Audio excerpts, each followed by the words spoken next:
Hello guys, இப்போ பார்த்தீங்கன்னா நான் எங்கள் அம்மா வீட்டுக்கு வந்திருக்கேன். எங்கள் அம்மா எங்கே இருக்கிறாங்கன்னா முனீர்காலில் தான் இருக்கிறாங்க அங்கே. ஸோ இது வந்து சந்து வழியாக நாங்கள் போயிட்டுருக்குறோம். என் பையன் வந்து ஐஸ்கிரீம் சாப்பிட்டுருக்குறான். பொண்ணு ஆல்ரெடி சாப்பிட்டாச்சு, அவளும் போயிட்டுருக்குறா. பையன் வந்து நான் சொன்னேன் கொஞ்சம் சீக்கிரமாக நடுறா, ஆல்ரெடி என்கிட்ட பேக் வேறு இருந்ததா. சாயங்கால டைம் தான். ஸோ எங்கள் அம்மா வீட்டுக்கு வாரத்தில் ஒரு வாட்டி நான் எங்கள் அம்மா வீட்டுக்கு போயிடுவேங்க. எங்கள் அம்மா கடையை பார்த்திங்கன்னா டிஸ்டன்ஸில் தான் வச்சுருக்காங்க.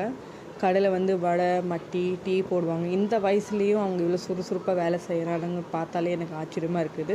அம்மாவுக்கு வந்து 60க்கு மேலேயே வயசாயிருச்சு. ஆனாலும் அவங்க ரெஸ்ட்டு பண்ண மாட்டாங்க. அவங்க எப்பவும் கடையில் தான் அவங்களுக்கு டைம் ஸ்பெண்ட் ஆகும். ஸோ இப்போ பார்த்திங்கன்னா என் பையன் வந்து ரொம்ப தொல்லை பண்ணால் என்னை ஆச்சி கடைக்கு கூட்டிகிட்டு போகணும், மாமா கடைக்கு கூட்டிகிட்டு போகணும். ஏன்னா அங்கே போனால் ஏதாவது அவன் ஸ்நாக்ஸ் ஏதாவது எடுக்கிறதுக்காக தான். ஸோ என் பையனை வந்து நான் கொஞ்சம் கீழே எடுத்துகிட்டு வந்துருக்கிறேன்.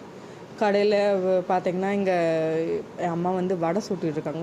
சுட சுட வடை சுட்டுக்கிட்டுருக்காங்க.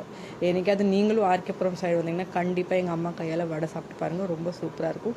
தேங்க்ஸ் ஃபார் வாட்சிங். வீடியோ பிடிச்சிருந்தால் லைக் பண்ணுங்கள், ஷேர் பண்ணுங்கள், கமெண்ட் பண்ணுங்கள். பாய்.